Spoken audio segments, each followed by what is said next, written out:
ನೀವು ನಂಬದೆ ಹೋದ್ರು ಇದೇ ಸತ್ಯ. ನೋಡಿ,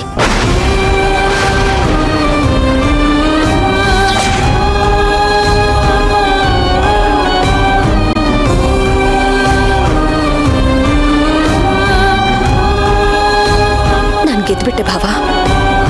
ನಿಮ್ ತಮ್ಮ ಸೋತ್ ಹೋದ್ರು.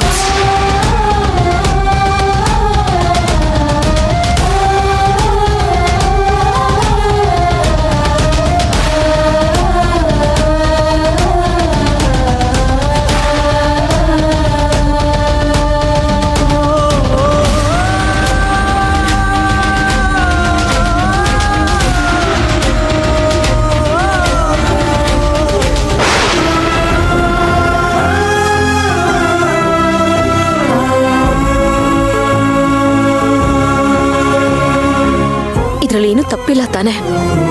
ಎಲ್ಲ ಸರಿಯಾಗಿದೆ ಅಲ್ವಾ?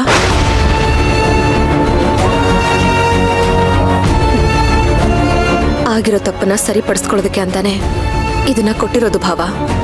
ಇದ್ರಲ್ಲಿ ಯಾಕೆ ತಪ್ಪಿರುತ್ತೆ?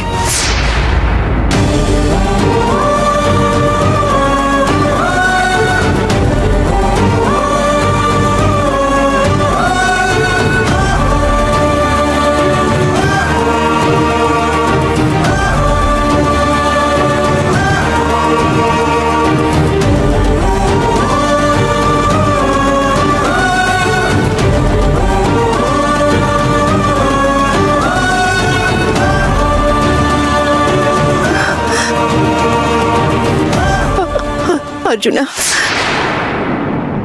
ನೀನ್ ಹೇಗೆ ಅವಳ ಮುಂದೆ ಸೋಲಕ್ ಸಾಧ್ಯನೋ?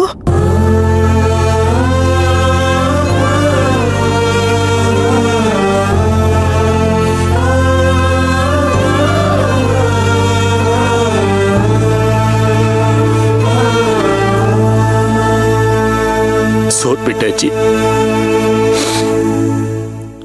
ನಾನು ಸೋತ್ಬಿಟ್ಟೆ.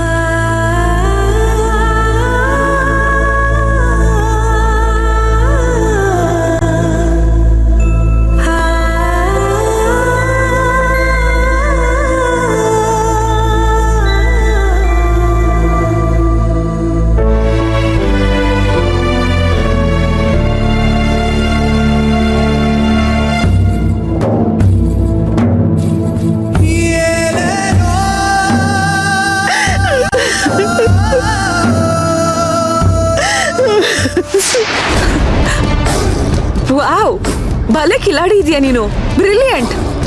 ಆದ್ರೆ ಅಶ್ವಿನ್, ಇಷ್ಟ ದಿನ ಆದ್ರೂ ನಮ್ಗೆ ವಿಷಯನ ಹೇಳಿರ್ಲಿಲ್ವಲ್ಲ ನೀನು?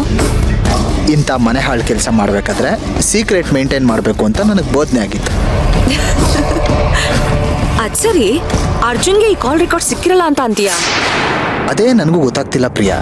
ಅಲ್ಲ, ನೀನೇ ಯೋಚನೆ ಮಾಡೋ, ಅವ್ನಿಗೇನಾದ್ರೂ ರೆಕಾರ್ಡಿಂಗ್ ಸಿಕ್ಕಿದ್ರೆ ಅವ್ನು ಸುಮ್ಮನೆ ಬಿಡ್ತಿದ್ನಾ? ನನ್ನನ್ನು ಹುಡುಕೊಂಬಂದು ಏನಾದರೂ ಒಂದು ತೊಂದರೆ ಕೊಟ್ಬಿಡ್ತಿದ್ದ. ಬಟ್ ಅರ್ಜುನ್ಗಿದು ಸೋಲೋ ಕೇಸೇ ಅಲ್ಲ ಅಶ್ವಿನ್. ಯಾವ ರೀತಿಲೂ ಯಾವ ಆಂಗಲ್ ಅಲ್ಲೂ ಸೋಲೋ ಕೇಸೇ ಅಲ್ಲ. 100% ಈಸಿಯಾಗಿ ಗೆಲ್ಲೋ ಕೇಸು. ಆ ಕಾಲ್ ರೆಕಾರ್ಡಿಂಗ್ ಒಂದ್ ಸಿಕ್ಕಿದ್ರೆ ಸಾಕಾಗಿತ್ತು, ಅರ್ಜುನ್ ಗೆದ್ಬಿಡ್ತಾ ಇದ್ದ. ಹಾಗ್ ಮಾಡ್ದೆ ಆ ಸೇವಂತಿಗೆ ಸರೆಂಡರ್ ಆದ್ನಲ್ಲ, ಯಾಕೆ? ಬೇಕು ಅಂತ ಸೋತೋದ್ನಲ್ಲ, ಯಾಕೆ ಅಂತ? ಬಿಟ್ಟಾಕು ಪ್ರಿಯಾ, ನಮಗ್ ಬೇಕಾಗಿರೋ ಜಡ್ಜ್ಮೆಂಟ್ ನಮಗ್ ಸಿಕ್ತು ತಾನೆ, ಖುಷಿ ತಾನೆ? ಅದ್ ಸಿಕ್ಕಿದೆ, ಒಪ್ತೀನಿ, ಅದ್ ಖುಷಿನೂ ಪಡ್ತೀನಿ. ಆದ್ರೆ ಆ ಅರ್ಜುನ್ ಯಾವ ರೂಟಲ್ಲಿ ಹೋಗ್ತಿದ್ದಾನೆ, ಯಾಕೆ ಹೋಗ್ತಿದ್ದಾನೆ, ಅವನ ಉದ್ದೇಶ ಏನು, ಅವನ್ ಮೂವ್ಮೆಂಟ್ ನನಗೆ ಗೊತ್ತಾಗ್ತಿಲ್ವಲ್ಲ. ಒಂದು ಕೆಟ್ಟ ಸೈಲೆನ್ಸ್ ಅನ್ನ ಕೇಳಿಸ್ತಾ ಇದೆ. ಈ ಸೈಲೆನ್ಸು ಯಾವ್ದಕ್ ಪೀಠ್ಗೆ ಅಂತ ಗೊತ್ತಾಗ್ತಾ ಇಲ್ಲ. ಮುಂದಕ್ಕೆ ಏನ್ ಅನಾಹುತ ಆಗುತ್ತೋ ಅಂತ ಭಯ ಆಗ್ತಾ ಇದೆ. ಮೆಂಟ್ಲು ನೀನು, ಈಗ್ಲಾದ್ರೂ ಹೋಗಿ ಸರಿಯಾಗಿ ಟ್ರೀಟ್ಮೆಂಟ್ ತಗೋ. ಅಶ್ವಿನ್, ಆ ನೀರನ್ನ ಎಲ್ಲಿಡ್ಬೇಕೋ ಅಲ್ಲೇ ಇಡು. ಇಲ್ಲ ಅಂತ ಅಂದ್ರೆ ತಲೆ ಮೇಲೆ ಕೂತ್ಕೊಂಡು ಆಡ್ಬಾರ್ದು ಆಟಗಳನ್ನ ಆಡ್ತಾಳೆ. ಹೀಗಂದ್ರೆ ಹೆಂಗೆ ಪ್ರಿಯಾ? ಇವತ್ತು ಅರ್ಜುನ್ ಸೇವಂತಿ ದೂರ ಆಗೋದಕ್ಕೆ ಕಾರಣ ಅವಳೇ. Major contribution ಅವಳದೇನೆ. ಏನೋಪ್ಪ, ನಾನು ಹೇಳೋದು ಹೇಳಿದೀನಿ, ನಿನ್ನಿಷ್ಟ. ನೋಡು ಪ್ರಿಯಾ, ಯಾರನ್ನೂ ನಾವು ಎದುರಾಕೊಳ್ಳೋಕ್ಕಾಗಲ್ಲ, ನಿಷ್ಠುರ ಪಟ್ಕೋಬಾರ್ದು. ಇನ್ನೂ ಮೀರಾ ನಮ್ಮ ಅಣ್ಣನ ಕೈ ಹಿಡಿಬೇಕು. ಅವಳ ಕಡೆಯಿಂದ ಇನ್ನೂ ತುಂಬಾ ಬೇಜಾನ್ ಕೆಲಸಗಳಿವೆ.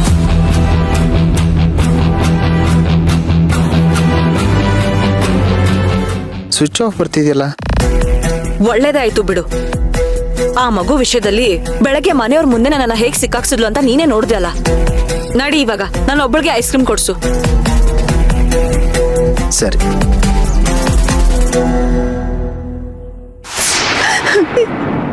ಯಾರಿಗೂ ಸಿಗ್ದಲೇ ಇರೋ ಗಂಡ ನನ್ ಮೊಮ್ಮಗಳಿಗೆ ಸಿಕ್ಕಿದ್ದಾನೆ.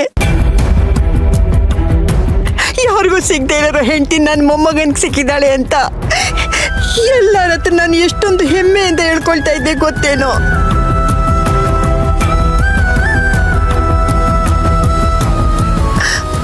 ಅವರೆಲ್ಲ ಕೇಳಿದ್ರೆ ನಾನು ಏನಂತ ಹೇಳಿ? ನನ್ ಮೊಮ್ಮಗಳು ಬಂಗಾರದಂತ ಜೀವನ ಅವಳೇ ಹಾಳು ಮಾಡ್ಕೊಳ್ಳು ಅಂತ ಹೇಳ?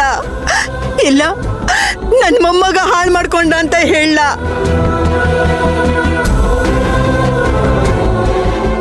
ಏನಂತ ಹೇಳಿ? ಹೇಳೋ ಹೇಳು. ಊರಿಗೆಲ್ಲ ನ್ಯಾಯ ಕೊಡ್ಸೋ ನಿನಗೆ ಯಾಕೋ ಆ ದೇವ್ರು ನಿನ್ಗೆ ಅನ್ಯಾಯ ಮಾಡ್ದ? ಆ ಜಡ್ ಸಾಹೇಬ್ರಿಗಾದ್ರೂ ಅರ್ಥ ಆಗೋದ್ ಬೇಡ್ವಾ? ನೀನು ನ್ಯಾಯದ ಪರವಾಗಿ ಹೋರಾಡೋನು, ಅನ್ಯಾಯನ ಮಟ್ಟ ಹಾಕೋನು ಅಂತ ಇದೆಲ್ಲ ಗೊತ್ತಿದ್ರು ಹೇಗೋ ಡೈವರ್ಸ್ ಕೊಟ್ರು ಅವರು. ಅವ್ರಿಗೇನು ಮಕ್ಳು ಮರಿ ಇಲ್ವಾ? ಮನುಷ್ಯತ್ವ ಇಲ್ವಾ? ಅದೇಗೋ ನಿಮಗ್ ಡೈವರ್ಸ್ ಕೊಟ್ರು ಅವರು. ನೀನಾದ್ರೂ ಹೇಳ್ಬೋದಿತ್ತು ತಾನೆ ನಂಗೆ ಡೈವರ್ಸ್ ಬೇಕಾಗಿಲ್ಲ ಅಂತ. ಯಾಕೋ ಸುಮ್ನೆ ಇದ್ದೆ? ಹಾಗೆ ಮಾಡಬಾರ್ದು ಅಜ್ಜಿ. ನ್ಯಾಯ ದೇವತೆಗೆ ನಾವು ಮಾಡೋ ಅವಮಾನ ಆಗುತ್ತೆ. ಅಯ್ಯೋ ಪಾಪ ಇದರಲ್ಲಿ ಅವ್ರ ತಪ್ಪೇನೂ ಇಲ್ಲ. ನಮ್ಮಿಬ್ಬರನ್ನ ಒಂದು ಮಾಡೋದಕ್ಕೆ ಅವ್ರ ಶಕ್ತಿ ಮೀರಿ ಪ್ರಯತ್ನ ಮಾಡಿದ್ರು. ಸಾಕ್ಷ್ಯಾಧಾರಗಳೆಲ್ಲ ನನ್ನ ವಿರುದ್ಧನೇ ಇದ್ದಾಗ ಅವ್ರ ತಾನೇ ಏನ್ ಮಾಡಕ್ಕಾಗತ್ತೆ? ಸಾಕ್ಷಿಗಳು 1000 ಇರ್ಲಿ, ಆದ್ರೆ ನಿನ್ ಮನ್ಸು ಗೊತ್ತೋ ತಾನೆ ನೀನ್ ಯಾರಿಗೂ ಅನ್ಯಾಯ ಮಾಡಿಲ್ಲ ಅಂತ. ಹೌದು ಕರ್ಣ, ನಾನು ಯಾರಿಗೂ ಅನ್ಯಾಯ ಮಾಡಿಲ್ಲ. ಅದೇಗೋ ಡೈವರ್ಸ್ ಕೊಟ್ರು. ನೀನ್ ಮಾಡ್ತಿರೋ ವೃತ್ತಿಗೆ ಇದು ಅವಮಾನ ತಾನೇ? ಹೌದಜ್ಜಿ, ಇದು ನನ್ನ ಮೊದಲನೇ ಸೋಲು ಹೌದು, ನನ್ನ ಸೋಲು ಹೌದು. ಅದಕ್ಕೆ ನಾಳೆಯಿಂದ ನಾನು ಕರಿ ಕೋರ್ಟು ತರಿಸ್ಬೇಕೋ ಬೇಡೋ ಅಂತ ಗೊಂದಲದಲ್ಲಿದ್ದೀನಿ.